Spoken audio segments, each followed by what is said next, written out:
Doctor Gowthaman அவர்கள் ஒவ்வொரு நாளுமே நமக்காக பல பயனுள்ள மூலிகைகளின் பயன்பாடுகளை நம்மிடையே பகிர்ந்து கொண்டு வந்திருக்கிறார். அந்த வகையில் இன்றைக்கு என்ன மூலிகைகளின் பயன்பாடுகளை நம்மிடையே பகிர்ந்து கொள்ள வந்திருக்கிறார் என்பதை கவனிக்கலாம். நிகழ்ச்சியில் அடுத்த பகுதியாக வரவிருப்பது பல்லாண்டு வாழ்ந்திட. அன்பான கலைஞர் தொலைக்காட்சி நேயர்களுக்கு என்னுடைய இனிமையான காலை வணக்கங்கள். இன்றைக்கி நம்ம பார்க்கக்கூடிய தாவரத்துடைய பெயர் சித்திர மிளகு அப்படின்னு சொல்லக்கூடிய ஒரு அழகான கொடி வகை தாவரம். இந்த சித்திர மிளகு அப்படிங்கிற பெயர் இதற்கு ஏன் வந்தது அப்படின்னு கேட்டிங்கன்னா, இதோட சாதாரண கொடி வகை தாவரம் தான். ஆனால் இந்த தாவரத்துடைய இலைகளை எடுத்து நல்லா கசக்கி முகர்ந்து பார்த்தோம்னா, மிளகை அரைச்சிட்டு நமக்கு முகர்ந்து பார்த்தோம்னா என்ன ஒரு வாசனை வருமோ அதே போல் ஒரு வாசனை ஏற்படுவதை பார்க்கலாம். ரொம்ப அழகான வெண்மை கலந்த பச்சை நிறமான கொத்து கொத்தாக இருக்கக்கூடிய பூக்களுடன் வளரக்கூடிய ஒரு தாவரம் இந்த சித்திர மிளகு.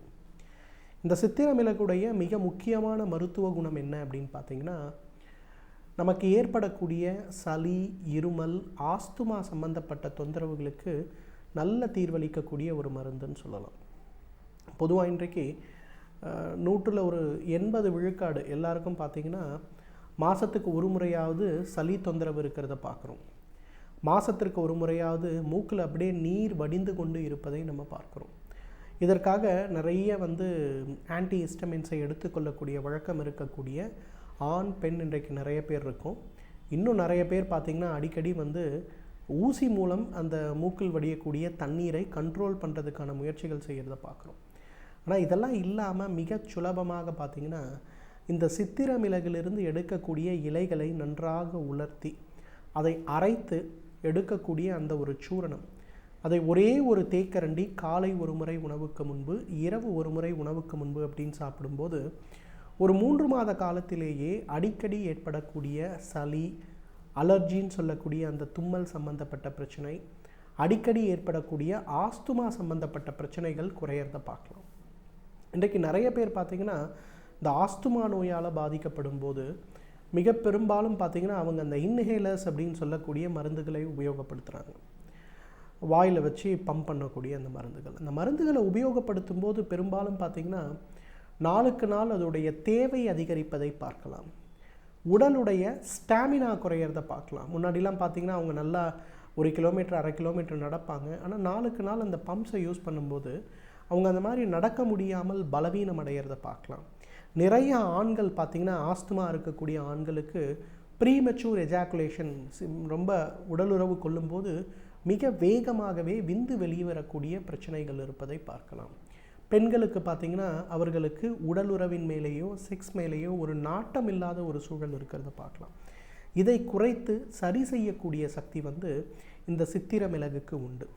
சித்திர மிளகிலிருந்து எடுக்கக்கூடிய அந்த ஒரு சூரணத்தை ஒரு தேக்கரண்டி பாலில் கலந்து காலை ஒரு முறை உணவுக்கு முன்பு, இரவு ஒரு முறை உணவுக்கு முன்புன்னு எடுத்துக்கொள்ளும் போது லங் கெப்பாசிட்டி இன்க்ரீஸ் ஆகிறத பார்க்கலாம். உதாரணத்துக்கு ஒரு ஆஸ்மா நோயாளியை ஒரு படிக்கட்டு ஏற சொன்னோன்னா அவங்க ஒரு 20 படிக்கட்டு ஏறினோன்னா அவங்களுக்கு கடுமையான மூச்சு வாங்குறத நம்ம பார்க்க முடியும்.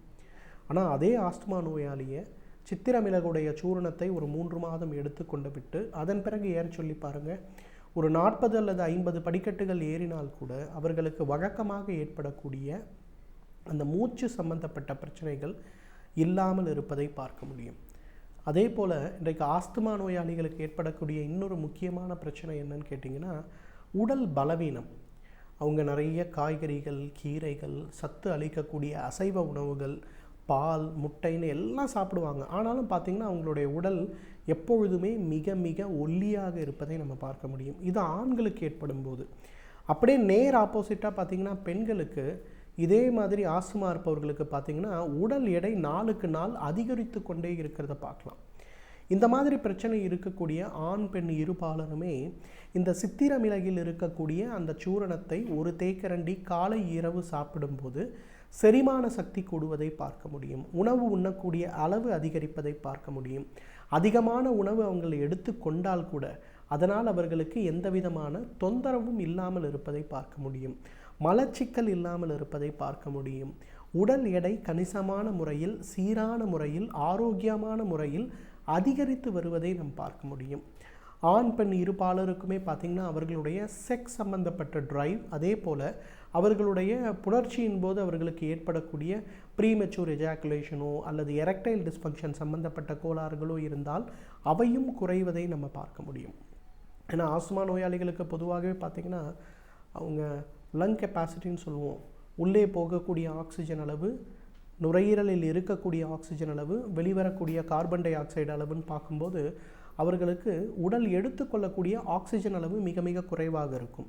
அதனால் அவர்களுக்கு பார்த்திங்கன்னா சீக்கிரமாக உணர்ச்சி வசப்படக்கூடியது, சிறிதளவு சோம்பலாக இருப்பது, அதே போல் நெடுநேரம் ஓய்வெடுக்க தூண்டுவது, மனதளவில் ஒரு தாழ்வு மனப்பான்மை இருப்பது, உடல் சோம்பல் மிக மிக அதிகமாக இருப்பது, இதெல்லாம் பார்த்திங்கன்னா அந்த ஆஸ்துமா நோயாளிகளுடைய பொதுவாக குணமாகவே இருக்கிறத நம்ம பார்க்கலாம். ஸோ அந்த மாதிரி குணங்கள் கூட என்ன மருந்துகளாலும் சரியாகாது. ஆனால் இந்த சித்திரமிளகில் இருக்கக்கூடிய சூரணத்தை ஒரு தேக்கரண்டி காலை இரவு உணவுக்கு முன்பு குழந்தைகளாக இருந்தாங்கன்னா 4 சிட்டிகை மட்டும் எடுத்து தேனில் கலந்து கொடுக்க வேண்டும். இன்றைக்கு நிறைய பெண்களுக்கு பார்த்திங்கன்னா இந்த வெள்ளைப்படுதல் சம்பந்தப்பட்ட கோளாறு ஒரு மிகப்பெரிய சவாலாக இருக்கக்கூடிய கோளாறு.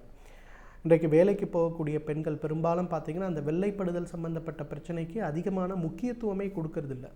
அதனால் என்ன ஆகுது, நாளுக்கு நாள் ஆகும்போது சரியான சிகிச்சை எடுத்து கொள்ளாத ஒரு சூழல் ஏற்படும் போது அவர்களுக்கு உடலுடைய ஆரோக்கியம் குறைய ஆரம்பிக்கும், அவர்களுடைய முகப்பொலிவு குறைய ஆரம்பிக்கும், அவர்களுடைய இடுப்பு வலி மிக கடுமையாக இருக்கும், மனதளவில் ஏற்படக்கூடிய சண்டை சச்சரவுகள் சம்பந்தப்பட்ட பிரச்சனை மிக அதிகமாக இருக்கும்.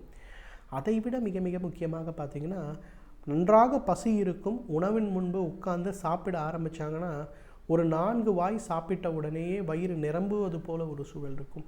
இதெல்லாம் பார்த்திங்கன்னா பெரும்பாலும் அந்த பெண்களுக்கு வெள்ளைப்படுதல் சம்பந்தப்பட்ட கோளாறு இருந்து சரியான சிகிச்சை எடுத்துக்கொள்ளாமல் இருக்கிறார்கள் அப்படின்னு அர்த்தம். இது சம்பந்தப்பட்ட எல்லா பிரச்சனைகளையும் குறைத்து குணமாக்கக்கூடிய சக்தி அப்படிங்கிறது இந்த சித்திரமிளகுக்கு உண்டு. சித்திரமிளகிலிருந்து எடுக்கக்கூடிய அந்த இலைகளை சம அளவு வாழைப்பழத்தை கலந்து நன்றாக அரைத்து ஒரு நெல்லிக்காய் அளவு உருண்டையாக உருட்டி கொள்ள வேண்டும்.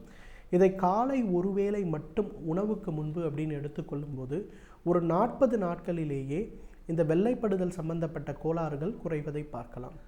எனவே நேயர்களே, இந்த சித்திரமிளகை பொறுத்தவரையிலும் சளி, இருமல், ஆஸ்துமா, அலர்ஜி சம்பந்தப்பட்ட கோளாறுகளுக்கும் உடல் பலவீனத்திற்கும் வெள்ளைப்படுதல் சம்பந்தப்பட்ட கோளாறுகளுக்கும் இயற்கை கொடுத்திருக்கின்ற மிகச்சிறந்த அருமருந்து. தகுந்த மருத்துவ ஆலோசனையின் பேரில் சரியான முறைப்படி இதை உபயோகப்படுத்தி வந்தோமேயானால் நம்மாலும் பல்லாண்டு காலம் ஆரோக்கியமாக வாழ்ந்திட முடியும். இந்த சமூகத்தில் நடக்கும் பல நிகழ்வுகளில் நாம் கொள்ளத்தக்கவை எவை, தள்ளத்தக்கவை எவை என்பதை பற்றி நம்மிடையே பேச வந்திருக்கிறார் மனுஷபுத்திரன் அவர்கள். நிகழ்ச்சியில் அடுத்த பகுதியாக வரவிருப்பது தீதும் நன்றும்.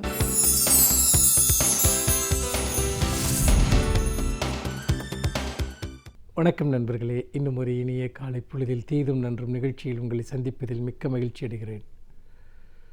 பொது வாழ்க்கையில் இருக்கக்கூடியவர்களுடைய தனிமனித செயல்பாடுகள் அல்லது தனிமனித ஒழுக்கங்கள் என்பது சமூகத்தால் கூர்ந்து கவனிக்கப்படும் என்பதில் எந்த விதமான சந்தேகமும் இல்லை. ஏனென்றால் அது காலம் காலமாக அப்படித்தான். யார் புகழ்பெற்றவர்களாக இருக்கிறார்களோ, அதிகாரம் தொடர்பான பொறுப்புகள் இருக்கிறார்களோ, இயக்கம் தொடர்பாக இருக்கிறார்களோ, அவர்களுடைய ஒவ்வொரு செயல்பாடும் மற்றவர்களுடைய கண்காணிப்பிற்கும் விமர்சனத்திற்கும் உரியதாக மாறுவது என்பது நீண்ட காலமாக இருந்து வந்திருக்கிறது. ஆனால் இதற்கு ஒரு எல்லை இருக்கிறதா? எந்த அளவில் நாம் பொது வாழ்வில் இருக்கக்கூடியவர்களுடைய தனிப்பட்ட அந்தரங்கமான விஷயங்களில் நாம் தலையிடுவது, அவற்றை விமர்சனத்திற்கு உட்படுத்துவது என்பது ஒரு முக்கியமான கேள்வி. ஒருவர் பொது வாழ்க்கையில் இருக்கிறார் என்பதற்காகவே அவருடைய தனிப்பட்ட வாழ்க்கையில் இருக்கக்கூடிய அத்தனை விஷயங்களும் அரசியல் ரீதியாக பார்க்கப்பட வேண்டும் என்றோ அல்லது அவை அரசியல் ரீதியாக தீர்க்கப்பட வேண்டும் என்றோ அதன் அடிப்படையில் அவருக்கு தீர்ப்புகள் வழங்கப்பட வேண்டும் என்றோ எந்த விதமான ஒரு அவசியமும் கிடையாது. ஆனால் இன்றைக்கு நாம் பார்த்தால் ஊடகங்களில் தொடர்ந்து நம் நாட்டில் மட்டுமல்ல உலகின் பல நாடுகளிலும் கூட ஒரு குறிப்பிட்ட ஒரு போக்கு இருப்பதை பார்க்கிறோம். அதாவது அவர்கள் கலைத்துறையினராக இருந்தாலும் சரி, அரசியல் துறையினராக இருந்தாலும் சரி, விளையாட்டு வீரர்களாக இருந்தாலும் சரி, அல்லது புகழ்பெற்ற எந்த துறையில் இருப்பவர்களாக இருந்தாலும் சரி, அவர்களுடைய தனிப்பட்ட உறவுகள், வாழ்க்கை முறை, அந்தரங்கமான விஷயங்கள், பாலியல் சார்ந்த விஷயங்கள் இதெல்லாம் இன்றைக்கு பெரும் விவாதமாக மாற்றப்படுகிற போக்கு என்பது உலகம் முழுக்க இருந்து கொண்டிருக்கிறது. ஆனால் ஒரு மனிதர் பொது வாழ்க்கையில் இருக்கிறார் என்பதற்காக அவருடைய அத்தனை விஷயங்களையும் ஒரு சமூகம் தலையிட உரிமை இருக்கிறதா என்பதை நாம் கேட்டுக்கொள்ள வேண்டும். உதாரணமாக சமீபத்தில் டெல்லியில் ஒரு ஆம் ஆத்மி கட்சியைச் சேர்ந்த ஒரு அமைச்சர், அவர் மீது கடும் நடவடிக்கையை அந்த கட்சி எடுத்தது. அவருடைய சில அந்தரங்கமான ஒரு வீடியோ காட்சி ஒன்று அங்கு பொதுத்தலங்களில், சமூக வலைத்தளங்களில் பகிரப்பட்டு, அதன் அடிப்படையில் அவர் மீது கடும் விமர்சனங்கள் முன்வைக்கப்பட்டு அவர் கைது செய்யப்பட்டு அந்த கட்சியிலிருந்தே நீக்கப்படக்கூடிய ஒரு நிலை வரைக்கும் அந்த பிரச்சனை சென்றது. இது இந்தியா முழுக்க பல இடங்களிலும் நடந்து கொண்டிருப்பதை நாம் பார்க்கிறோம். ஆனால் இது நியாயம் இதில் ஏதாவது இருக்கிறதா என்பதை பார்க்க வேண்டும். ஒருவர் யார் மீதாவது ஒரு பாலியல் வன்முறையை பயன்படுத்துகிறார், அல்லது ஒரு சட்டவிரோதமான ஒரு செயலை ஒருவர் செய்கிறார், ஒருவர் லஞ்சம் வாங்குவதை ஒரு கேமரா முன்னால் படம் பிடித்து அதை காட்டுகிறார்கள் என்பதையாவது நம்மால் ஒரு ஸ்டிங் ஆப்ரேஷன் என்று சொல்வார்களே, அதுபோன்ற ஒரு கண்காணிப்பு நடவடிக்கைகள் மூலம் புரிந்து கொள்ள முடிகிறது.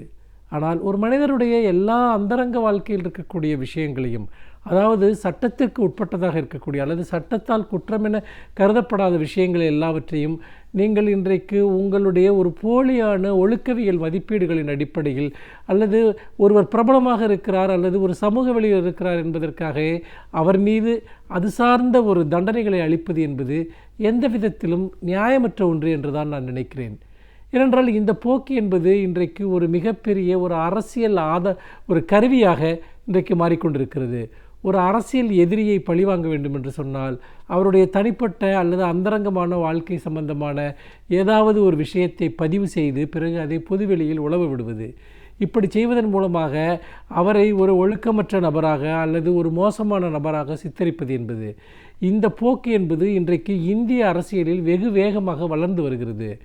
இதன் காரணமாக ஒரு பொது வாழ்க்கையில் இருக்கக்கூடிய அனைவருமே மிகப்பெரிய அளவிற்கு மன நெருக்கடிகளுக்கு ஆளாகிறார்கள்.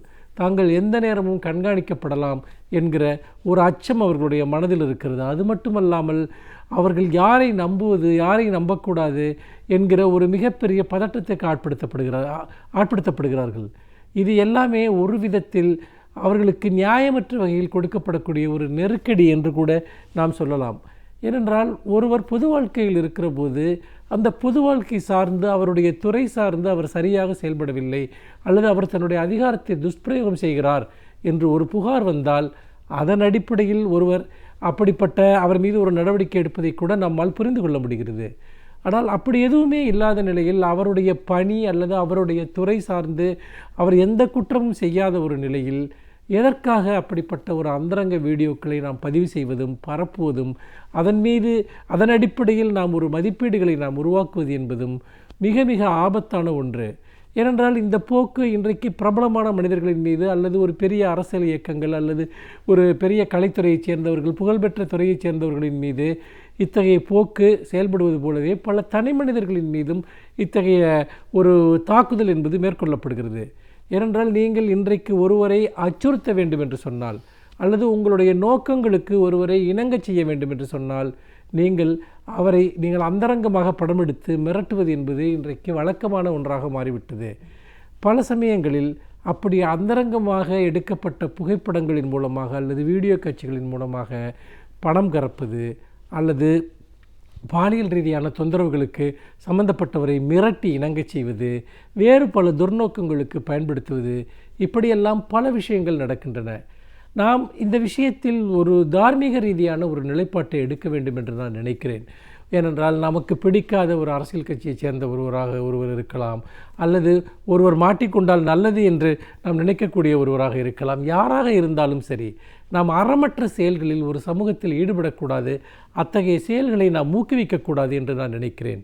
நிச்சயமாக அந்தரங்க வாழ்க்கை என்பது வேறு, தனிப்பட்ட வாழ்க்கை என்பது வேறு, ஒரு சமூக வாழ்க்கை என்பது வேறு.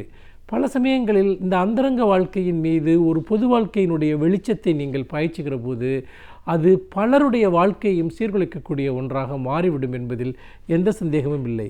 ஆனால் திடீரென அப்படிப்பட்ட புகைப்படங்களை வெளியிடுவது, குறுஞ்செய்திகளை வெளியிடுவது, தொலைபேசி உரையாடல்களை பதிவு செய்து வெளியிடுவது, அந்தரங்கமாக எடுக்கப்பட்ட வீடியோக்களை வெளியிடுவது, இதெல்லாம் அரசியலில் ஒரு உண்மையான பிரச்சனைகள் பேசுவதற்கு பதிலாக ஒரு அரசு சார்ந்த நபர்களினுடைய, அதிகாரம் சார்ந்த நபர்களினுடைய அல்லது புகழ்பெற்ற துறை சார்ந்த நபர்களினுடைய உண்மையான வேலைகளை மதிப்பிடுவதற்கு பதிலாக அவர்களை குறுக்கு வெளியில் அவர்களை அழித்தொழிப்பதற்கான ஒரு கருவியாக இது போன்ற ஒரு விஷயங்கள் பயன்படுத்தப்படுகின்றன. இது ஒட்டுமொத்த அரசியல் சூழலை மிகப்பெரிய அளவிற்கு மாசுபடுத்தக்கூடிய ஒன்றாக இருக்கிறது என்பதை நாம் மறந்துவிடக்கூடாது. அதனால் நாம் இது போன்ற ஒரு செய்தி வருகிற போது யாராவது ஒரு தனிப்பட்ட ஒரு மனிதர், அவர் ஒரு இயக்கத்தை சார்ந்தவராக இருக்கலாம், அல்லது ஒரு தனிப்பட்ட நபராக சார்ந்தவராக இருக்கலாம், ஒரு புகழ்பெற்ற மனிதராக இருக்கலாம், எந்த செய்தி வந்தாலும் அப்படிப்பட்ட ஒரு செய்தியை ஒருவர் சொல்வதற்கு, வெளியிடுவதற்கு உரிமை இருக்கிறதா என்பதை நாம் பார்க்க வேண்டும். இன்னொன்று, அது சட்டபூர்வமானதா சட்டவிரோதமானதா என்பதைத்தான் நாம் பார்க்க வேண்டும். என்றால் இந்த சமூகத்தில் மனிதர்களுக்கு தீங்கு பயக்கக்கூடிய அல்லது மனிதர்களை ஏதோ ஒரு விதத்தில் துன்புறுத்தக்கூடிய எல்லாமே சட்டபூர்வமாக தடுக்கப்பட்டிருக்கின்றன. அப்படி இருக்கிற போது சட்டத்தால் அனுமதிக்கப்பட்ட விஷயங்களின் மீது நாம் இன்னொரு சட்டமாக நாம் செயல்படுவது, இன்னொரு அதிகாரமாக நாம் செயல்படுவது என்பது பெருமளவிற்கு நம்முடைய ஒரு தார்மீக நிலைகளை சீர்குலைத்துவிடும். ஆகவே இது போன்ற ஒரு பிரபல மனிதர்கள் தொடர்பாக வரக்கூடிய செய்திகளை நாம் நிதானமாக அணுகுவது மிகவும் முக்கியம் என்று சொல்லி மீண்டும் இன்னும் ஒரு புதிய சிந்தனையோடு உங்களை சந்திக்கிறேன். நன்றி, வணக்கம். இன்றைக்கு நாம் சந்திக்கவிருக்கும் சிறப்பு விருந்தினர் எந்த துறையிலிருந்து வந்து என்ன பயனுள்ள தகவல்களை நம்மிடையே பகிர்ந்து கொள்ள இருக்கிறார் என்பதை கவனிக்கலாம். நிகழ்ச்சியில் அடுத்த பகுதியாக வரவிருப்பது சிறப்பு விருந்தினர்.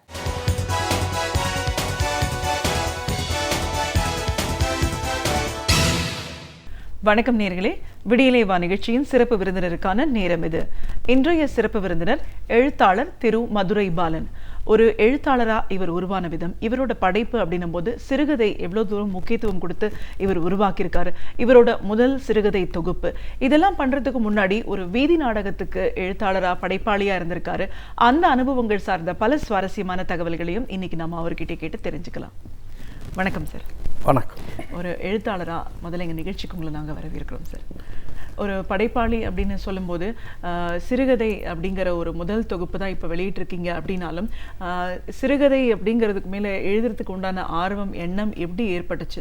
அதுக்கெல்லாம் முன்னாடி கிட்டத்தட்ட ஒரு 30 ஆண்டுகளாக வீதி நாடகங்களில் நடிக்கவும் செஞ்சுருக்கீங்க, வீதி நாடகங்களுக்கு உருவாக்கியிருக்கீங்க. அதோட கதை உருவாக்கத்தில் உங்களோட முக்கியமான பங்களிப்பு இருந்திருக்கு. அப்படின்னும் போது வீதி நாடகங்கள் இன்னைக்கும் வந்து மறுபடியும் ஒரு பிரபலம் அடைஞ்சிருக்குன்னு சொல்லலாம். இந்த வீதி நாடகங்கள் ஏன் அவ்வளோ தூரம் முக்கியத்துவம் வாய்ந்தது? இதுல எந்த மாதிரியான விஷயங்கள் எல்லாம் மையமா வச்சு சொல்லப்படுது? மக்களோட மக்களா ஒன்று கலக்கக்கூடிய ஒரு முக்கியமான ஒரு விஷயம் அப்படின்னு சொன்னா வீதி நாடகங்கள்ல சொல்லலாம். நீங்க பயணப்பட்ட காலகட்டத்தில் எந்த மாதிரியான ஒரு எந்த மாதிரியான ஒரு விஷயங்களுக்கெல்லாம் வீதி நாடகங்கள் பயன்படுச்சு? அது இன்னைக்கு வரைக்கும் ஏதாவது ஒரு இடத்துல எப்படி இயங்கிக்கிட்டு இருக்கு? இப்படி நிறைய உங்களோட அனுபவங்கள் சார்ந்த பல விஷயங்களை எங்க நேர்களோட முழுமையா பகிர்ந்துக்கணும் சார். முதல்ல ஒரு படைப்பாளி அப்படின்னு வரும்போது வீதி நாடகங்கள் அப்படிங்கிறது ஒரு காலகட்டத்தில் ரொம்ப பிரபலமா இருந்தது. அதுக்கப்புறம் ஒரு தொய்வு இருந்ததுன்னு சொல்லலாம். இப்ப மறுபடியும் ஒரு மறுமலர்ச்சி ஏற்பட்டிருக்குங்கிறத பார்க்குறோம். உங்களுடைய பயணம் அதுல எப்படி ஆரம்பிச்சிச்சு? ஒரு காலத்தில் மேடை நாடகங்கள் தான் மேடம் இந்த நம்ம தமிழ்நாட்டில் ரொம்ப பிரபலமாக இருந்தது. மரபு சார்ந்த நம்மளுடைய பண்பாடு கலாச்சாரம் சார்ந்த நாடகங்களாக அது இருந்துச்சு. வீரபாண்டிய கட்டபொம்மன் நாடகம், வள்ளி திருமண நாடகம், ஹரிச்சந்திரா மயான கண்டம், பவளக்குடின்னு இப்படி பல புராண நாடகங்கள் தான் விடிய விடிய நடக்கும். இந்த நாடகங்கள் நடந்தாலும் விடிய விடிய நடக்கும், ஜனங்கள் விடிய விடிய பார்ப்பாங்க. அது எப்போ போடுவாங்கன்னு சொன்னால் பண்டிகை காலங்களில் தான் போடுவாங்க. ஏன்னா விடிய விடிய நாடகம் பார்த்தவங்க அடுத்த நாள் வேலைக்கு போகணும் இல்லையா? அப்போ பண்டிகை காலங்களில் தான் அவங்களுக்கு அடுத்த நாள் ஓய்வாக இருக்க முடியும். மற்ற நாளில் போட்டால் வேலைக்கு போக முடியாத சூழ்நிலை வந்துடும். அதனால பண்டிகை காலங்களில் மட்டும்தான் இந்த நாடகங்கள் நடந்துக்கிட்டே இருந்துச்சு.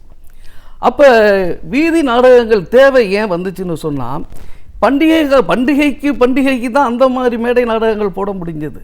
ஜனங்களோடு நெருக்கமாக செல்லணும்னு சொன்னால் அந்த மேடை நாடகங்கள் இன்றைக்கு தோதுப்படாது. இன்றைக்கும் போட்டுக்கிட்டு இருக்காங்க, அது வேறு விஷயம்.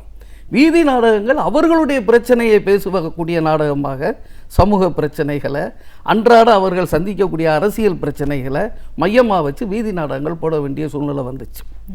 அது ஒரு தெருவுக்கு போனோம்னு சொன்னால் ஒரு அரை மணி நேரத்துக்கு மேலே அந்த நாடகங்களை பார்க்க மாட்டாங்க ஜனங்க. அரை மணி நேரத்தில் நச்சுன்னு அந்த விஷயங்களை சொல்லிட்டு அடுத்த தெருவுக்கு போவோம்.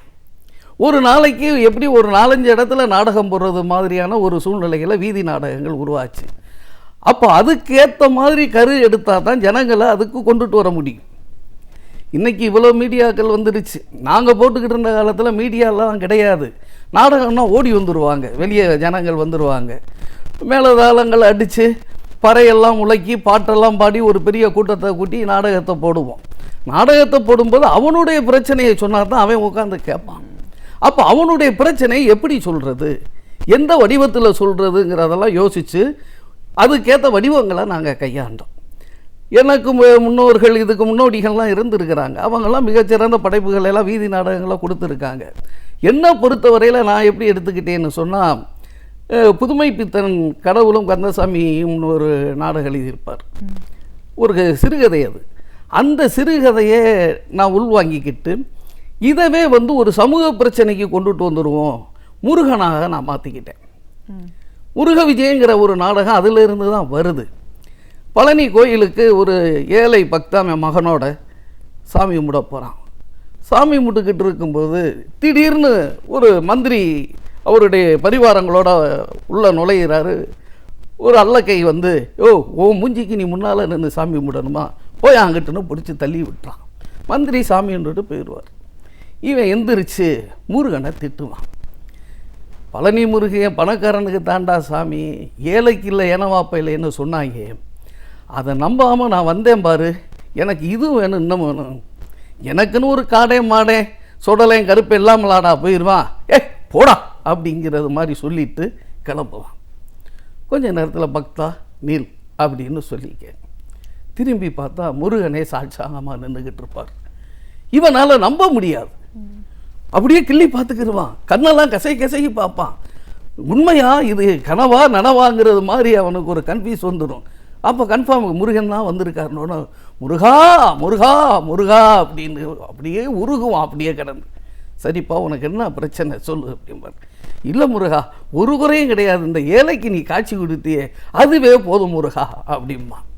பரவாயில்லடா உன் குறையை சொல்லு அப்படிம்பா. நீங்கள் கொஞ்சம் காசு கொடுங்க அப்படிம்பா. டேய் என்னடா என்கிட்ட போய் காசு கேட்டுக்கிட்டு இருக்க, நானே ஆண்டிடா அப்படிம்பார். சும்மாரு முருகா, ஊரில் இருக்க கள்ளப்பணம் பூரா ஒவ்வொன்றியல்ல நான் விழுகுது, நீ ஆண்டின்னு சொன்னால் நான் எப்படி நம்புவேன் அப்படின்னு. அடப்பாவி, ஊரில் இருக்க பணம் என் உண்டியில் விழுகிறத வச்சு நான் பெரிய பணக்காரன்னு நினச்சிக்கிட்டு நீ கேட்குறியா?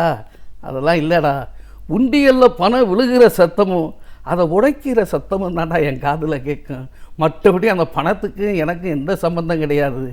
நீ நினைக்கிற முருகனுக்கு பாலாபிஷேகம் பன்னீராபிஷேகம் பஞ்சாமிர அபிஷேகம்லாம் பண்ணுறாங்கன்னு சொல்லி அதெல்லாம் ஒன்றும் கிடையாது. அதெல்லாம் என் உதட்டில் பட்டு வடிகிறோட சரி அதெல்லாம் வலிச்சுக்கிட்டு போயிடுவானுவ.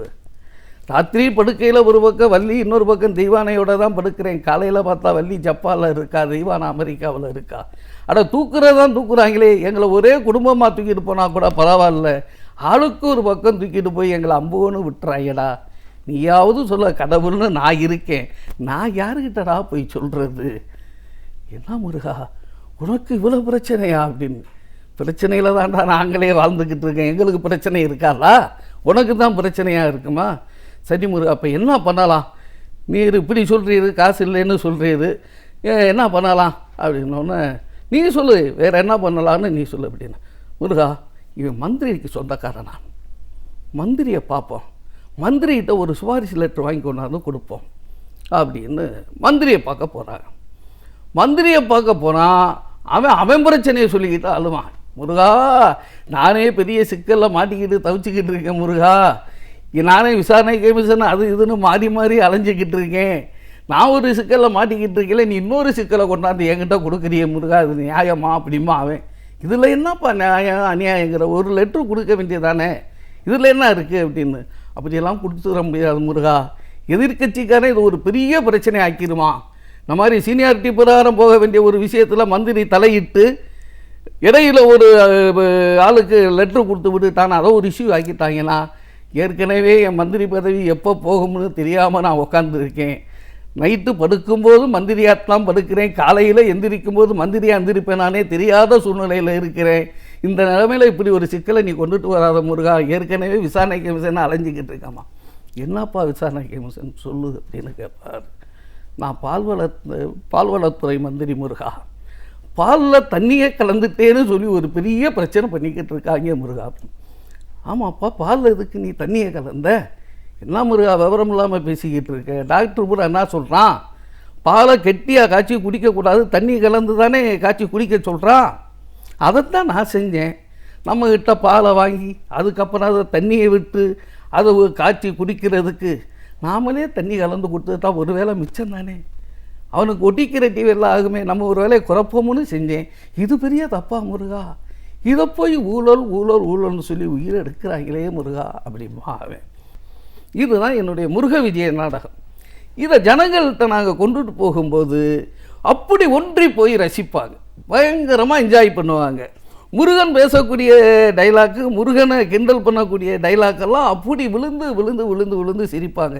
இந்த நாடகம் எழுதி 35 வருஷம் ஆச்சு. நான் இன்றைக்கும் தமிழ்நாட்டில் ஏதாவது ஒரு மூலையில் அந்த நாடகம் நடந்துக்கிட்டே இருக்கும்.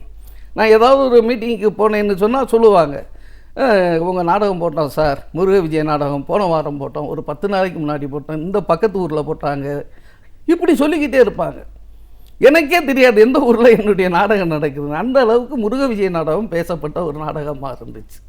தொடர்ந்து பேச. இப்போது நாடகங்கள்லேருந்து நீங்கள் வந்து சிறுகதை எழுத்தாளராக மாறியிருக்கீங்க, உங்களோட முதல் தொகுப்பும் வெளியிட்டிருக்கீங்கன்னும் போது சிறுகதை அப்படின்ற ஒரு படைப்பு உருவாக்கணும் அப்படின்னு எப்படி உங்களுக்கு ஒரு எண்ணம் ஏற்பட்டுச்சு? என்னுடைய நண்பர்களில் சில எழுத்தாளர்கள் இருந்தாங்க. குறிப்பாக ஜெயந்தன் சொல்லக்கூடிய என்னுடைய நண்பர், எனக்கு அவர் ஒரு ஆசான்னு தான் நான் அவரை சொல்லுவேன். அவரும் நானும் ஒரு ரூமில் தங்கியிருந்தோம் கொஞ்ச நாள். அப்போ அவருடைய சிறுகதையில் படிக்கக்கூடிய வாய்ப்பு எனக்கு கிடைச்சது, அவரோட பழகக்கூடிய வாய்ப்பு கிடைச்சது. எனக்கு அவருடைய சிறுகதைகள் ரொம்ப பிடிக்கும். அவருடைய எழுத்து நடை, அவர் சொல்லக்கூடிய கதை சொல்லக்கூடிய முறையெல்லாம் ரொம்ப பிடிச்சிருந்தது. அவரோட ரொம்ப நெருங்கி நான் பழகினேன். எனக்கு அப்போ சில பொறி தட்டும்,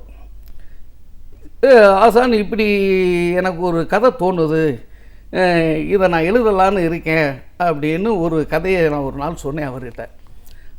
கதையாகவே சொல்லிட்டேன் அவர்கிட்ட. அதை அப்படியே உள்வாங்கிக்கிட்டு ரொம்ப நல்லா இருக்கே இந்த கதை, இதை நீங்கள் எழுதலாமே அப்படின்னு சொன்னார். நான் எழுதிடுவேன் ஆசான் 2-3 நாள்னு. அவர் ஒரு சிறுகதை பட்டறைக்கு போனார், பயிற்சி முகாம் நடந்தது. அந்த பயிற்சி முகாமில் பேசும்போது பல்வேறு கதைகளை சொல்லிக்கிட்டே வந்தவர் இந்ததையும் சொன்னார். பாலன் இப்படி ஒரு கதை வச்சிருக்கிறாரு, அந்த கதை ரொம்ப அருமையான கதை அப்படின்னு சொல்லவும் நான் அந்த பட்டறையில் நானும் கலந்துக்கிட்டேன். எனக்கு ரொம்ப சந்தோஷமாக இருந்தது. ஆனால் அதை எழுதுறதுக்கு எனக்கு கை வரலை. ஏன்னா சிறுகதை எழுதுறது ரொம்ப கஷ்டம். ஒரு நாடகம் எழுதிடலாம், நாவல் கூட எழுதிடலாம், அதனுடைய களம் பெருசு. சிறுகதையை கரெக்டாக அந்த விஷயத்தை முடிக்கணும். நம்ம எப்படி விஷயத்தை தொடுறோமோ அந்த தொடுற அளவுல முடிக்கணும். அது ஒரு நச்சுன்னு சொல்லக்கூடிய ஒரு ஃபார்ம். அது எல்லாருக்குமே கை வராது. சும்மா ஆசைப்படலாம், சிறுகதை எழுதலாம்னு ஆசைப்படலாம். இந்த கதையை நான் எழுதுறதுக்கு பல தடவை முயற்சி பண்ணி அது வெற்றி பெறலை. கிழிச்சு போட்டுருவேன் நான். சரி படித்து பார்ப்பேன், அது சரியாக வரலை. சரியாக வராதப்போ இதுக்கு நம்ம சும்மா பேருக்கு ஆசைப்பட்டு எழுதக்கூடாதுன்னு கிழிச்சு போட்டுருவேன். அப்படி போட்டுட்டேன், நிறையா தடவை போட்டுட்டேன். அப்புறம் விட்டுருவேன், சிறுகதை முயற்சியவே விட்டுருவேன். அப்புறம் என்னுடைய நண்பர் ஷாஜஹான் ஒருத்தர் இருக்கார், அவர் ஈன்ற பொழுதுன்னு ஒரு கதை எழுதினார். அந்த கதை இலக்கிய சிந்தனையிலெல்லாம் பரிசு பெற்ற கதை, பல இடங்களில் பேசப்பட்ட ஒரு கதை. அந்த கதை என் மனசை ரொம்ப பாதிச்சிச்சு. அதாவது ஒரு குடிகாரனுக்கு வாழ்க்கப்பட்ட ஒரு மனைவி, அவன் ஒரு லாரி டிரைவர், சதா பொண்டாட்டியை அடிச்சுக்கிட்டும் வச்சுக்கிட்டு இருப்பான், குடும்பத்தை கவனிக்க மாட்டான். ஒரு கட்டத்தில் பிள்ளைகளை விட்டுட்டு அவள் இன்னொருத்தனோட போயிடுவான். போனதுக்கு பிறகு இந்த குழந்தைகள்லாம் பெரிய குழந்தைகள் ஆயிரும். ஆனதுக்கு பிறகு பத்திரிக்கை, மூத்த பொண்ணுக்கு கல்யாணம் நிச்சயமாக இருக்கும். அந்த பொண்ணுக்கு பத்திரிக்கை கொடுக்கறதுக்காக தம்பியை அனுப்பிச்சுடுவான், அம்மா இங்கே இருக்காங்களாம் போன்னு. இவன் போகிறதுக்கு அவளை விருப்பப்பட மாட்டான். நம்மளை விட்டுட்டு போயிட்டா அவகிட்ட போய் பத்திரிக்கை கொடுக்கணுமான்னு முதல்ல யோசிப்பான். அப்புறம் வேறு வழி இல்லாமல் அந்த அட்ரஸை தேடி போய் பார்ப்பான். பார்த்தா அம்மா அந்த ஆளுக்கு பிறந்த குழந்தைகள்லாம் இருப்பாங்க. போன உடனே அறிமுகப்படுத்தின உடனே தான் மகன் வந்துட்டான்னா அவ்வளவு அண்ணன் மாதிரி அரவணைச்சு பாசத்தோடு இது பண்ணான். தாய் சொன்னான், அந்த குழந்தைகள் இவன் பேரை சொல்லிக்கிட்டு வரும். ஆனால் நீங்களாண்ணா எப்போனா வந்தீங்க அப்படி இப்படி. வீட்டில் இருக்க பொண்ணுங்க பேரெல்லாம் சொல்லி கேட்குங்க, அக்கா நல்லா இருக்காங்களா அப்படிங்கல. இவன் நம்ம அம்மா நம்மளை விட்டுட்டு வந்துட்டான்னு நினச்சோம். இந்த குழந்தைகள்லாம் வந்து இவ்வளவு நம்மக்கிட்ட பாசம் காட்டுறாங்களே, அப்போ நம்ம அம்மா நம்மளோட வாழ்ந்துக்கிட்டு இருக்காங்க. இந்த குழந்தைகளோட மட்டும் இல்லை, நம்ம அங்கே இருந்தாலும் நம்மளையும் குழந்தைய நினச்சி இவங்களோட வாழ்ந்துக்கிட்டு இருக்காளேன்னு இவன் மனசில் ஒரு மாற்றம் ஏற்படும். பேசிக்கிட்டு இருப்பாங்க, வச்சுக்கிட்டு இருப்பாங்க. இந்த மாதிரி அக்கா கல்யாணம் அப்படின்னு உடனே கிளம்புறப்ப வந்து அந்த அம்மா சொல்வா, அவர் வந்துடட்டும்ப்பா, வந்ததுக்கு பிறகு போ, நீ வந்தது தெரிஞ்சு அவர் ரொம்ப சந்தோஷப்படுவார் அப்படின்னு ஒரு அந்த கதை முடியும். சம்பந்தமே இல்லாத ஒரு ஆள் இவங்க நான் பார்த்தது கூட கிடையாது. இந்த குழந்தைகள் தான் இவ்வளோ அன்பை காட்டுதுன்னு சொன்னால், வரக்கூடியவளுடைய புருஷனும் 2வது புருஷனும் என் மேலே இவ்வளவு பாசம் காட்டுவான், உன் மேலே நீ வந்ததுன்னு நினச்சா ரொம்ப சந்தோஷப்படுவார்னு அந்த கேரக்டர் கதையில் வரவே வராது. இந்த ஒரு வார்த்தையில் அந்த கதையை முடித்தா அவன் அப்படியே நெக்குருகி போவான். போய் அக்கா கிட்ட போய் சொல்லுவான், இப்படி அம்மாவை பார்த்தேன், இப்படி இருந்துச்சுன்னா. அன்னைக்கு ஸ்கூலுக்கு போயிருந்தால் நம்ம அம்மா அவளை கூட்டிகிட்டு போயிருப்பா, விட்டுட்டு போயிருக்க மாட்டா. அன்னைக்கு லீவாக போனதுனால தான் நம்மளை அம்மா விட்டுட்டு போயிட்டா அப்படிங்கிறது மாதிரி அந்த கதை இருக்கும். அப்போ அந்த பையன் கேட்பான், அன்னைக்கு நம்ம ஸ்கூலுக்கு போயிருக்கலாமோ அப்படிங்கிறது மாதிரி அந்த கதை முடியும். அதாவது இதில் என்னன்னா, ஒரு இந்த விஷயத்தில் தாய் அன்பு மட்டும் கிடையாது. ஒரு பெண் வந்து கணவன் பிடிக்கலை, கணவன் கொடுமைக்காரனாக இருக்கான், அவனோட வாழ முடியலைங்கிற பட்சத்தில் ஒரு மாற்றை தேர்ந்தெடுக்கும்போது இந்த சொசைட்டியில் ஓடிப்போனவங்கிற பட்டம் கொடுக்கு. ஓடிப்போனவ அதை அப்படின்னு. அதே நேரத்தில் ஒரு ஆம்பளை 1000 சின்ன வீடு வச்சுக்கிறான், எவனையாவது ஓடிப்போனவன்னு சொல்லுறா இந்த சொசைட்டி? சொல்கிறதில்ல, இந்த சமூகம் அப்படி சொல்கிறது கிடையாது. ஆனால் ஒரு பெண் தனக்கு மாற்றை தேடிக்கொண்ட போது ஓடிப்போனவங்கிற ஒரு பார்வையை இது வரைக்கும் இந்த சமூகம் வச்சுருந்துச்சு. அதை இந்த கதையில் உடைச்செறிஞ்சான் ஷாஜஹான்கிற என்னுடைய நண்பன். எனக்கு அந்த கதையை படித்து ரொம்ப பிடிச்சி போச்சு. தமிழ்நாடு முழுக்க அது பெரிய அளவுக்கு கொண்டாடப்பட்ட ஒரு சிறுகதை தான் அது. பல எழுத்தாளர்களுக்கெல்லாம் அந்த கதையை சொன்னால் உடனேயே தெரியும். அந்த அளவுக்கு கொண்டாடப்பட்ட ஒரு சிறுகதை. எனக்கு தெரிய தமிழ் முதலாக பெண்ணியத்தை இந்த அளவுக்கு கொண்டாடிய ஒரு கதையை நான் பார்க்கல. அது எனக்கு எழுதணுங்கிற ஒரு எண்ணத்தை ஏற்படுத்துச்சு. கதை எழுதுனா இப்படி ஒரு கதை எழுதணும் அப்படின்னு. அதே மாதிரி இதில் நானும் ஒரு கதை அந்த பாதிப்புலையே இருக்கும், அந்த ஈன்ற பொழுதுனுடைய பாதிப்புலையே இதில் ஒரு கதை இருக்குது. அதே மாதிரி எழுதணும்னு நினச்சி எழுதுன கதை தான் அது. நான் அதுக்காக வெட்கப்படலை. காப்பின்னு சொன்னால் கூட அதை பற்றி நான் கவலையும் பட மாட்டேன். ஒரு நல்ல கதையை காப்பி அடிச்சிருக்கேன்னு கூட வச்சுக்கலாம். எனக்கு அந்த அளவுக்கு அந்த கதையினுடைய பாதிப்பில் எழுதின கதை தான் இதில் ஒரு கதை நான் பண்ணி வச்சுருக்கேன். நான் வட்டத்தை தாண்டி ஒரு புள்ளின்னு அந்த கதை.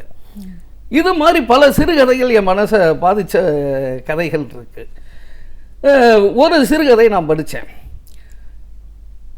ஒரு குவாரியில் வேலை பார்க்கக்கூடிய ஒரு தொழிலாளி குவாரியில் பாறைகளை உடைக்கும்போது, வெடி வச்சு உடைக்கும்போது ஒரு பெரிய கல் விழுந்து அவர் இறந்து போயிடுறார்.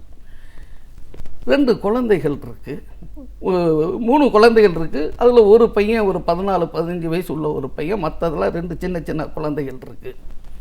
இவர் இறந்து போயிடுறாரு. அந்த குடும்பம் ரொம்ப கஷ்டப்படுது.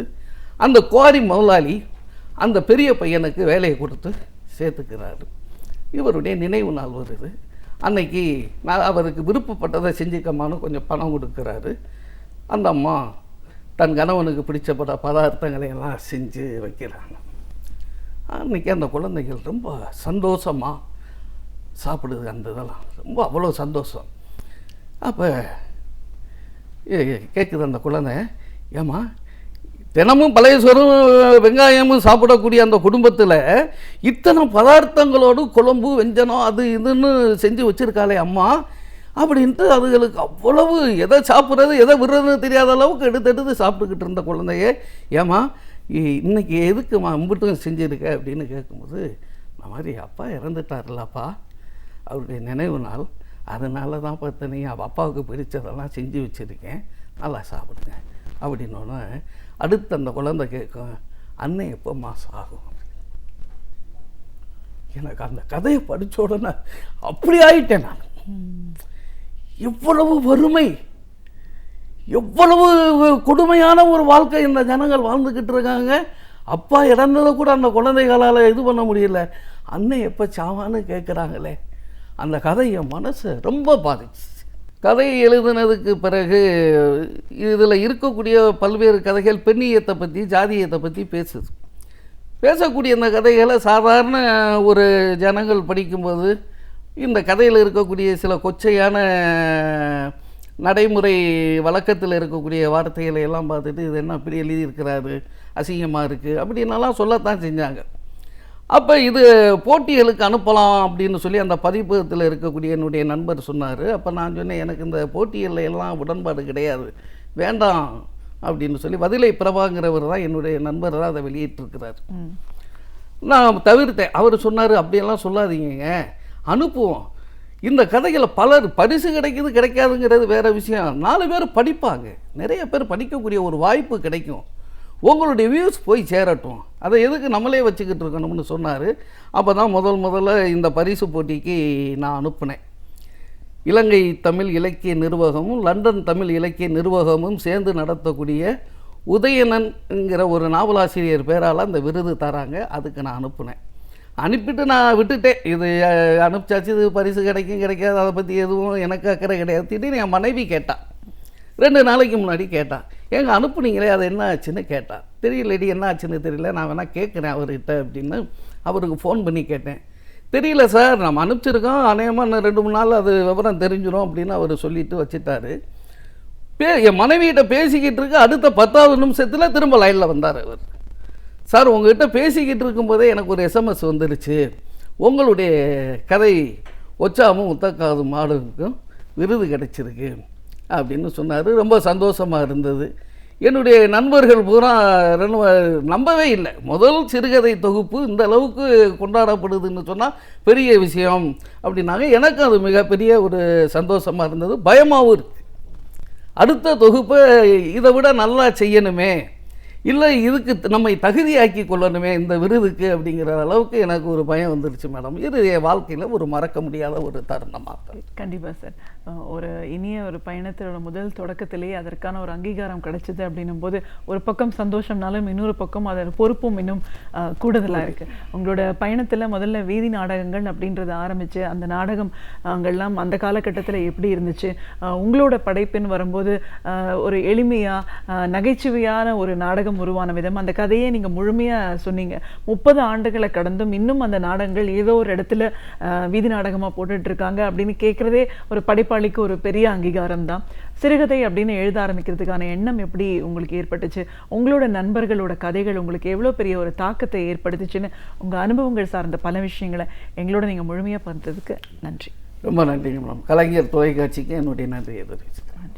வரலாறு, அறிவியல், இதுவரை நாம் அறியாத உண்மைகள், இவைகளிலிருந்து நமக்கு தேவையானவற்றை அழகிய தமிழில் தொகுத்து இனிமையாக வழங்க வந்திருக்கிறார் பேராசிரியர் சுபவீர பாண்டியன் அவர்கள்.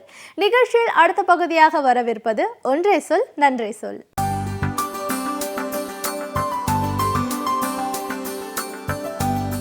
அனைவருக்கும் என் அன்பு வணக்கம். திரைப்படங்களினுடைய உரையாடலாசிரியர், பாடலாசிரியர், திரைப்பட இயக்குனர், கவிஞர் பிருந்தா சாரதி அவர்கள் எழுதி அண்மையிலே பறவையின் நிழல் என்று ஒரு சிறு நூல் வெளிவந்திருக்கிறது. அந்த நூலில் 100 கவிதைகள், 100 கவிதைகளும் சின்ன சின்ன கவிதைகள், 100 கவிதைகளும் காதல் கவிதைகள். எனவே அதனை காதல் 100 என்று நாம் சொல்லலாம். சென்னை கலைஞர் கருணாநிதி நகர் மேற்கு பகுதியில் இருக்கிற டிஸ்கவரி புக் சேனல் அந்த புத்தகத்தை வெளியிட்டிருக்கிறது. காதல் கவிதைகள் எழுதாத கவிஞர்கள் இருக்க முடியாது, அல்லது காதல் கவிதைகள் எழுதவில்லை என்றால் அவர்கள் கவிஞர்களாகவே இருக்க முடியாது. இருந்தாலும் இன்னமும் காதல் கவிதைகள் அள்ள அள்ள குறையாமல் வந்து கொண்டேதான் இருக்கின்றன. காதல் கவிதை எழுதியவர்களுக்கு வயதாகலாம், ஆனால் காதலுக்கு வயதாவதில்லை. அடுத்தடுத்த தலைமுறை அந்த கவிதைகளை எழுதி கொண்டேதான் இருக்கின்றன. இத்தனை எழுதியதற்கு பிறகும் இன்னமும் புதிதாய் காதலில் சிலவற்றை சொல்ல முடிகிறது என்பதை இந்த பறவையின் நிழல் என்னும் நூலும் நமக்கு உணர்த்துகிறது. எவ்வளவு உயரத்திலே பறவை பறந்தாலும் அதனுடைய நிழல் இந்த நிலத்திலே தானே வீழ்கிறது. எனவே இந்த காதல் இந்த பூமியோடு தொடர்புடையதாக இருக்கிறது.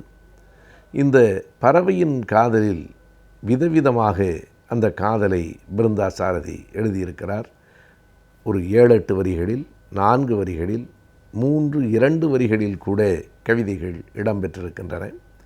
நீ வருகிற வரையில்தான் அது பேருந்து, பிறகு அது விமானம் என்று எழுதுகிற போது சட்டென்று நமக்கே சிரிப்பு வந்து விடுகிறது. காதல் வந்தால் எவ்வளவு பித்தம் வந்து சேரும் என்பதை நம்மால் புரிந்து கொள்ள முடிகிறது. காதல் வந்தால் காதலி வருகிற பேருந்து கூட விமானமாக தெரிகிறது. நீ வருகிற வரையில்தான் அது பேருந்து, நீ வந்து ஏறிவிட்டால் அதற்கு பிறகு அது பேருந்து இல்லை, விமானம் என்று சொல்லுகிற அந்த மனத்தினுடைய போக்கினை, தன்மையினை, காதல் வந்ததற்கு பிறகு பறக்கிற அந்த விதத்தை இந்த 2-3 வரிகள் நமக்கு எடுத்து காட்டுகின்றன. இப்படி அந்த புத்தகத்தில் ஆங்காங்கு பல இடங்களை தொட்டு காட்டி காதலின் அழகை நாம் சுட்டி காட்ட முடியும். ஓரிடத்தில் அந்த கவிஞர் எழுதுகிறார், ஒருவேளை உன்னை நான் பார்க்காமல் இருந்திருந்தால் என் வாழ்வை நானே எடைக்கு போட்டிருப்பேன் என்று எழுதுகிற போது நமக்கு காதலை தாண்டி ஒரு சிரிப்பே வருகிறது. வாழ்க்கையை எடைக்கு போடுகிற பொருளாக நான் ஆக்கியிருப்பேன். நாம் பல நேரங்களில் புத்தகங்களை தேடி வாங்குகிறோம். அன்றாடம் நாளேடுகள் காலையில் வராதா என்று காத்திருக்கிறோம். படித்து முடித்ததற்கு பிறகு அந்த நாளேடுகளுக்கு அடுத்த நாள் மதிப்பு ஏதுமில்லை, அவற்றை நாம் எடைக்கு போட்டு விடுகிறோம். எந்த ஒன்றுக்கும் மதிப்பு இல்லை என்றால் அதனை எடைக்கு போட்டு விடலாம். வேடிக்கையாக நம்முடைய ஊர்திகள், அவைகள் 2 சக்கர வண்டிகளோ அல்லது மகிழுந்துகளோ, அவை பயனற்று போய்விட்டால் எடைக்கு தூக்கி போடப்பா என்று சொல்லுவதை இப்போதும் நாம் பார்த்திருக்கிறோம். இவர் சொல்லுகிறார், வாகனத்தை அல்ல, புத்தகத்தை அல்ல, நாடேடுகளை அல்ல, உன்னை ஒருவேளை நான் சந்திக்காமல் இருந்திருந்தால் என் வாழ்க்கையையே நான் எடைக்கு போட்டிருப்பேன் என்று சொல்லுகிற அந்த கவித்துவத்தினுடைய அழகு. நீ என்னிடம் ஒரு முறை இரவல் வாங்கி எழுதினாயே, அந்த பேனாவில் எழுதுகிற போதுதான் இப்போது கவிதை வருகிறது என்கிறார்.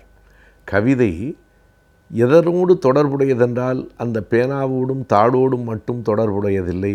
அந்த பெண் வாங்கி கொண்டு போன, இரவல் வாங்கி கொண்டு போன, எழுதிவிட்டு திரும்ப கொடுத்த அந்த பேனாவில் எழுதுகிற போதுதான் கவிதை வருகிறது என்று சொல்லுவதும். எனவே காதல் என்பதுதான் எல்லாவற்றையும் இயக்குகிறது. காதல் மனம் எப்படி வேண்டுமானாலும் மாறும் என்பதையெல்லாம் இந்த கவிதைகள் நமக்கு காட்டுகின்றன. அவர் சொல்லுகிறார், நான் உன்னிடம் எத்தனையோ சொற்களை பேசியிருக்கிறேன்.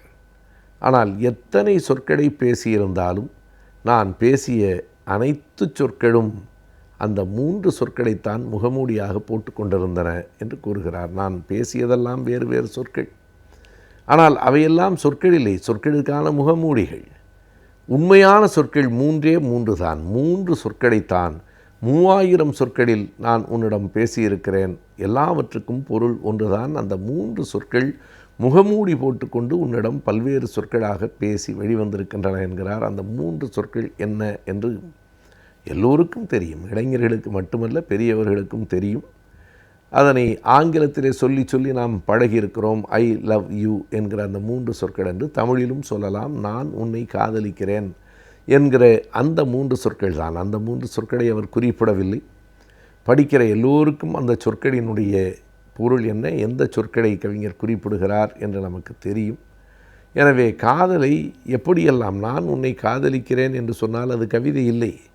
நான் உன்னை காதலிக்கிறேன் என்று சொல்லுவதற்குத்தான் அதனை சொல்லாமல் எத்தனையோ சொற்களை நான் பயன்படுத்தி கொண்டிருக்கிறேன் என்கிறார். இந்த கவிதை கூட என்ன தெரியுமா, உனக்கு மட்டும் எழுத வேண்டிய காதல் செய்தி, உனக்கு எழுத முடியாத காரணத்தால் உனக்கு எழுத முடியாத சொற்களையெல்லாம் ஊருக்கு கவிதையாக எழுதி கொண்டிருக்கிறேன் என்றும் இன்னொரு இடத்தில் அவர் குறிப்பிடுகிறார். இது அந்த பெண்ணுக்கு மட்டும் எழுதியிருந்தால் ஒரு கவிதையில் முடிந்து போயிருக்கலாம். ஆனால் அதனை அவளுக்கு எழுத முடியாத காரணத்தால் அந்த செய்தியை, உனக்கு எழுத வேண்டியதை நான் ஊருக்கெல்லாம் கவிதையாக எழுதி கொண்டிருக்கிறேன் என்று குறிப்பிடுகிறார். எனவே இந்த காதல் கவிதைகளை தொடர்ந்து படித்து கொண்டு வருகிற போது இன்னொரு செய்தி புரிகிறது. இவை காதல் கவிதைகள் என்பதை விட ஒருதலை காதல் கவிதைகள் என்று சொல்லலாம். பல நேரங்களில் அந்த குறிப்பும் அந்த கவிதைகளுக்கு இடையிடையே இருக்கிறது. நான் உன்னை நினைத்து கொண்டும் பேசிக்கொண்டுமே இருக்கிறேன், நீ ஒரு நாளாவது என்னை நினைத்து பார்த்திருக்கிறாயா என்றும் இடையிடையே அந்த செய்திகள் வருகின்றன. கடைசியாக 96, 97வது கவிதைகள் ஒரு கவிதை ஒன்று வெளிப்படையாகவே சொல்லுகிறது, நாடகம் முடிந்து திரைச்சீலையும் போட்டாயிற்று, ஆனாலும் ஒப்பனையை கலைக்க மனம் வரவில்லை என்கிறது. இதிலிருந்தே அந்த காதல் ஒருதலை காதலாகவே ஏறத்தாழ முடிந்து போயிருக்கிறது என்பதை காட்டுகிறது. அந்த நாடகம் முடிந்து திரைச்சீலையும் போட்டாகிவிட்டது, எல்லாம் முடிந்து போய்விட்டது. இனிமேல் எழுந்து போக வேண்டியது தான், நடித்தவன் ஒப்பனையை கலைக்கத்தான் வேண்டும். ஆனால் நாடகம் முடிந்து திரைச்சீலையும் போட்டதற்கு பிறகும் ஒப்பனையை கலைக்க மனமில்லை, இதற்கு பிறகும் ஒரு காதல் வருமா என்று காத்திருக்கிறேன் என்பதாக அந்த கவிதை நூலினுடைய இறுதி பகுதி அமைகிறது. எனவே காதலை இத்தனை வகையாக, இத்தனை விதமாக, சின்ன சின்ன அளவில் சுவையாக சொல்ல முடியும் என்பதை இந்த புத்தகம் காட்டியிருக்கிறது. இதே கவிஞர் பிருந்தாசாரதி அவர்கள் இன்னொரு நூலில் எழுதியிருக்கிற அந்த வரிகளும் என் நினைவுக்கு வருகின்றன. அந்த கவிஞனின் நுட்பத்துக்காக இதை நாம் பார்க்கலாம். பறக்கிற பட்டத்துக்கு தெரியுமா பறவையின் சுதந்திரம் என்கிற அந்த அழுத்தமான 4 வரிகள். என்னதான் உயரத்தில் பட்டம் பறந்தாலும் பறக்கிற பட்டத்துக்கு தெரியுமா பறவையின் சுதந்திரம். எங்கே மகிழ்ச்சி இருக்கிறதென்றால் பறப்பதில் இல்லை, சுதந்திரத்தில் தான் இருக்கிறது. பறவைக்கும் கூட பறக்கிற சுதந்திரமும் வேண்டும், பறக்காமல் இருக்கிற உரிமையும் வேண்டும் என்று எழுதுகிற போது இந்த சுதந்திரம் என்பது எத்தனை உயிர் நாடியானது, சுதந்திரம் இல்லாத வாழ்க்கை, அடிமைத்தன வாழ்க்கை எவ்வளவு கொடூரமானது என்பதை இந்த கவிதை வரிகள் நமக்கு உணர்த்துகின்றன. இன்றைய காலகட்டத்தில் வந்திருக்கும் புதுமையான கல்வியை பற்றியும் அதற்கான வேலை வாய்ப்புகளை பற்றியும் இன்றைய ஆலோசனை நேரத்தில் தெரிந்து கொள்ளலாம்.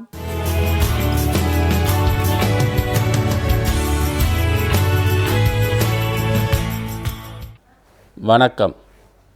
கல்வி மற்றும் வேலைவாய்ப்பு நிகழ்ச்சிகளை உங்களை வரவேற்பதில் மகிழ்ச்சி அடைகிறேன். நாம் ஏற்கனவே பார்த்து கொண்டிருந்த பொழுது சிறப்பு வேலை, சிறப்பு படிப்பு என்று சொல்லும் பொழுது இந்த சிறப்பு வேலை எவ்வாறு நமக்கு உதவுகின்றது வேலைவாய்ப்புகளில் என்கின்ற பார்க்கும் பொழுது இந்த சிறப்பு கல்விகள் இன்றைய தினம் வந்துவிட்டன. அந்த hospitality management, animation and multimedia என்கின்ற பள்ளி கல்விகளைப் போல கல்லூரி படிப்புகள் இன்றைய தினம் நம் மாணவர்களை ஆட்கொண்டுள்ளது. ஒருவர் இந்த அனிமேஷன் அண்டு மல்டிமீடியா என்கின்ற துறையில் போகும்பொழுது அவருடைய பயிற்சி காலம் 1 வருடமாய் உள்ளது. இந்த 1 வருட பயிற்சி காலத்தில் அவர் அந்த அனிமேஷன் அண்ட் மல்டிமீடியா என்கின்ற செயலில் இறங்கினால் அவருக்கு இன்றைய வேலை வாய்ப்பு என்று பார்க்கும் பொழுது அவர் எங்கே என்று தேடி வேலை கொடுக்கும் நிலை உள்ளது. அந்த அளவிற்கு அந்த ஒரு படிப்புக்கான முக்கியத்துவம் இன்று வந்துள்ளது. மற்றும் இந்த காமர்ஸ் ஸ்ட்ரீமில் இருந்துட்டு வரக்கூடியவங்களை பார்த்தோம்னு சொன்னால் அவங்களுக்கு அந்த க்ரியேட்டிவிட்டி இருக்குதுன்னு நம்ம ஏற்கனவே பார்த்துருக்கோம். அதில் பார்க்கும்போது அந்த காமர்ஸ் ஸ்டூடெண்ட்ஸில் ரைட் ஹெமிஸ்பியர் அப்படின்றது ஏற்கனவே சொல்லியிருக்கோம். அதில் பார்க்கும்போது இவங்களுக்கு என்னென்னா ஒரு ஈவெண்ட் மேனேஜ்மெண்ட் கோர்ஸ் அப்படின்னு ஒன்று புதுசாக வந்திருக்கு. அந்த ஈவெண்ட் மேனேஜ்மெண்ட் கோர்ஸ் முடிச்சுட்டு வரும்போது சயின்ஸ் கிராஜுவேட்டை விட காமர்ஸ் கிராஜுவேட்ஸு, காமர்ஸ் ஸ்ட்ரீம்லேருந்து வரவங்களுக்கு அதில் எடுபடக்கூடிய அளவுக்கும் அவர்களை வேலைக்கு சேர்த்து கொள்ளும் அளவுக்கும் இன்றைய தினம் முக்கியத்துவம் அதிகமாக வந்துள்ளது. இந்த ஈவெண்ட் மேனேஜ்மெண்ட் அப்படின்னு சொல்லும் போது பார்த்தோம்னா இன்றைய தினம் ஒரு கல்யாணம் இல்லை வீட்டில் இருக்கக்கூடிய ஒரு ஃபங்க்ஷன் அப்படின்னு சொன்னாலும் அதை எடுத்து நடத்துறதுக்கான கூட்டு குடும்பம் என்கின்ற ஒரு அமைப்பு இல்லாத காரணத்தால் இன்றைய தினம் தனி குடும்பமாக இருக்கும் பட்சத்தில் மொத்த ஆரம்பத்திலிருந்து முடிவு வரை அதை ஒருவரிடம் ஒப்படைத்து விடுகின்றார்கள். அவ்வாறு ஒப்படைக்கும் பொழுது அனுபவத்தின் பேரில் செய்து கொண்டிருந்த நிலை மாறி இன்றைய தினம் ஆற்றலின் மூலமாக செய்யக்கூடிய நிலை உருவாகும் பொழுது இந்த ஈவெண்ட் மேனேஜ்மெண்ட் என்பதற்காக ஒரு கல்வி நிலையே, ஒரு கல்வி படிப்பே தேவைப்படுகின்ற நிலை அதற்கான ஒரு கோர்ஸ் வந்திருக்கு. அந்த கோர்ஸில் முடிச்சுக்கிட்டு வரவங்களுக்கு அந்த ஈவெண்ட் மேனேஜ்மெண்ட் எக்ஸ்பர்ட்ஸ் என்கின்ற சொல்லி அந்த ஈவெண்ட் மேனேஜ்மெண்ட் கம்பெனிஸை அவங்களாக உருவாக்கி செயல்படுவதற்கும் ஈவெண்ட் மேனேஜ்மெண்ட் கம்பெனியில் பணியில் போய் சேருவதற்குமான ஒரு வழிவகை வந்துள்ளது. இதை தவிர ஃபேஷன் டிசைன் அண்ட் டெக்னாலஜி என்கின்ற ஒரு படிப்பும் காமர்ஸ் கிராஜுவேட்ஸ் காமர்ஸ் ஸ்டூடெண்ட்ஸுகளுக்கு ஒரு வரப்பிரசாதமாக அமைந்து இன்றைய தினம் வந்துள்ளது. இதை தவிர ஹோட்டல் மேனேஜ்மெண்ட், ஹாஸ்பிட்டல் மேனேஜ்மெண்ட், இந்த ஹோட்டல் மேனேஜ்மெண்ட், ஹாஸ்பிட்டல் மேனேஜ்மெண்ட் என்று எடுத்துக்கொண்டு பார்க்கும் பொழுது அன்றைய தினம் ஹோட்டல் அல்லது ஹாஸ்பிட்டல் என்று சொன்னோம் என்றால் அதனுடைய செயல்பாடுகள், அதனுடைய வழிவரம்புகள் மிகவும் குறுகியதாக இருந்தது. இன்றைய தினம் ஒரு ஹாஸ்பிட்டல் மேனேஜ்மெண்ட்டாக இருக்கட்டும் அல்லது ஒரு ஹோட்டல் மேனேஜ்மெண்ட்டாக இருக்கட்டும், அது பறந்து விரிந்து பல உட்கோட்பாடுகளை கொண்ட பல டிபார்ட்மெண்ட்டுகளாக செயல்படக்கூடிய ஒரு நிலை இருக்கும் பொழுது அதை மேனேஜ் செய்வதற்காக டாக்டர்கள் மற்றும் அந்த ஹோட்டல் முதலாளிகள் தங்களால் மட்டுமே முடியாது என்கின்ற நிலை உருவாகி அவ்வளவு டிபார்ட்மெண்ட்டுகளுக்கு அதற்கான சரியான ஆட்களை அமைக்க வேண்டிய ஒரு நிலை காரணமாக அவர்கள் தேடி இந்த கல்வி இருக்கின்றதா என்று பார்த்து இந்த கல்வியில் தேர்ச்சி பெறுபவர்களுக்கு அந்த வேலையை கொடுத்து இன்றைய தினம் ஹாஸ்பிட்டல் மேனேஜ்மெண்ட்டாக இருக்கட்டும், ஹோட்டல் மேனேஜ்மெண்ட்டாக இருக்கட்டும், இந்த காமர்ஸ் ஸ்ட்ரீமிலிருந்து வரக்கூடிய மாணவர்களுக்கு ஒரு நல்ல வேலைவாய்ப்பை கொடுக்கும் கல்வியாக உருவாகி உள்ளது. இதை தவிர இந்த integrated law course BCom with law, இந்த பிகாம் வித் லா வந்து காமர்ஸ் ஸ்டூடெண்ட்ஸுங்களுக்கு வந்துட்டு 5 இயர் இன்டகிரேட்டட் லா கோர்ஸில் போய் சேரும் பட்சத்தில் அவர்களுக்கு நல்ல வேலை வாய்ப்புகள் இருக்கின்றன. இன்றைய தினம் அவர்கள் டாக்குமெண்டேஷன் மற்றும் கோர்ட்டுகளில் போய் ஆஜராவது மற்றும் உள்ள ட்ரிபுனல் மற்ற உப வேலைகள் அனைத்தும் இந்த லா கோர்ஸ் முடிக்கிறவங்களுக்கு கிடைக்கக்கூடிய ஒரு வழிமுறை இருக்கின்றது. முதலில் வந்து பிஎல் என்பது தனியாக இருந்தது போக இன்றைய தினம் அதை 5 இயர்ஸ் இன்டகிரேட்டட் லா கோர்ஸாக கொண்டு வரும் பொழுது காமர்ஸில் +1 +2 காமர்ஸ் முடித்தவர்கள் அதில் போய் பிகாம் பிஎல் என்கின்றதை இன்டகிரேட் பண்ணி சேரும் போது அவங்களுக்கு வந்து அது பயனுள்ளதாக இருக்கின்றது. இதை தவிர சோஷியல் சர்வீஸ் என்கின்ற ஒரு இதில் வந்து master diploma in social work அப்படின்னு சொல்லிட்டு ஒரு கோர்ஸ் இருக்குது. இன்றைக்கி வந்து பார்க்கும் பொழுது என்ஜிஓஸ் என்கின்றது வந்து என்னென்னா கடவுளின் வேலையை பூமியில் செய்பவர்கள் என்று சொல்கின்றார்கள். ஒரு உதவி தேவைப்படுபவர்களுக்கு உதவுவதாக என்ஜிஓ இருக்கின்ற பொழுது அவர்கள் வந்து கடவுளாகவே செயல்படுகின்றார்கள் என்று கூட சொல்லலாம். அவ்வாறு கடவுளாக செயல்படக்கூடியவர்கள் தங்களுடைய மனதினால் மட்டுமே செய்வது என்று இல்லாமல் படிப்பினால் செய்யக்கூடிய வகையில் அந்த என்ஜிஓவாக இருக்கப்பட்டக்கூடிய ஆர்கனைசேஷனில் என்னென்ன மேனேஜ்மெண்ட் எல்லாம் முக்கியம், என்னென்ன அக்கௌண்டிங் முக்கியம், என்னென்ன செயல்பாடுகள் எல்லாம் சரியாக செய்யணும் அப்படின்றதுக்காக இன்றைக்கி அதற்கான ஒரு படிப்பே வந்து அந்த படிப்பில் வெற்றி பெற்றவர்கள் என்று பார்க்கும் பொழுது நிறைய வெற்றி கதைகள் இன்றைய தினம் இருக்கின்றது. இந்தியாவை பொறுத்தவரை நமக்கு என்ஜிஓஸ்க்கு வந்து ஆட்கள் தேவை, அவர்களுக்கான படிப்பு என்ன தேவை என்பதை அந்த வேலை வாய்ப்பே இந்த படிப்பை உருவாக்கி உள்ளது என்று சொல்லி அதன் மூலமாக இந்த படிப்பை முடிப்பவர்கள் அந்த வேலைவாய்ப்பில் சென்று சேர்கின்றார்கள். இது தவிர காமர்ஸ் முடித்தவர்கள் சமீப காலங்களில் சிவில் சர்வீஸில் வந்து நிறைய வர ஆரம்பிச்சிருக்காங்க. அந்த சிவில் சர்வீஸில் பார்க்கும் பொழுது ஐஏஎஸ் மட்டுமல்லாமல் Indian accounting and administrative services, Indian income tax services போன்ற சர்வீசஸ்கள்லாம் இருக்கும்பொழுது இந்த காமர்ஸ் கிராஜுவேட்ஸுகளுக்கு சிவில் சர்வீஸ் வந்து ஒரு நல்ல ஒரு பாடத்திட்டமாக அமையும். டிஃபென்ஸ் சர்வீஸில் கூட காமர்ஸ் முடித்தவங்களுக்கு வேலைவாய்ப்புகள் இருக்கின்றது. அதை தேடி அதற்கான படிப்பை முடித்து செல்லும் மாணவர்களுக்கு கண்டிப்பாக நல்ல விதமான வேலை, நாட்டை காப்பாற்றுவதோடு மட்டுமில்லாமல் டிஃபென்ஸ் சர்வீஸில் நல்ல ஊதியத்தோடு வேலைவாய்ப்பு இன்றைய நிலையில் உள்ளது. இதை தவிர இன்னும் போய் பார்க்கும் பொழுது மாஸ்டர் ஆஃப் எக்கனாமிக்ஸ் அப்படின்றது வந்து என்னென்னா இந்த பிகாம் முடித்தவங்களுக்கு போய் சேரக்கூடிய ஒரு கோர்ஸ். எக்கனாமிக்ஸில் வந்து பலவிதமான எக்கனாமிக்ஸ் இருக்குது. ரூரல் எக்கனாமிக்ஸ்லேருந்து மேக்ரோ எக்கனாமிக்ஸ் வரையில் பார்க்கும் பொழுது பல எக்கனாமிக்ஸ் சிச்சுவேஷன்ஸில் வந்துட்டு மாஸ்டர் ஆஃப் எக்கனாமிக்ஸில் வந்து சொல்லி கொடுக்குறாங்க. இதுவும் வந்து ஒரு நல்ல பாடத்திட்டம். இந்த மாதிரியான ஒரு ஸ்பெஷலைஸ்டு கோர்சஸ் என்னென்ன இருக்குது என்பதை அடுத்த எபிசோடில் பார்க்கும் பொழுது நாம் அந்நிய நாடுகளில் சென்று வேலை என்னென்ன கிடைக்கும் என்பதையும் பார்ப்போம் என்று சொல்லி நன்றி, வணக்கம்.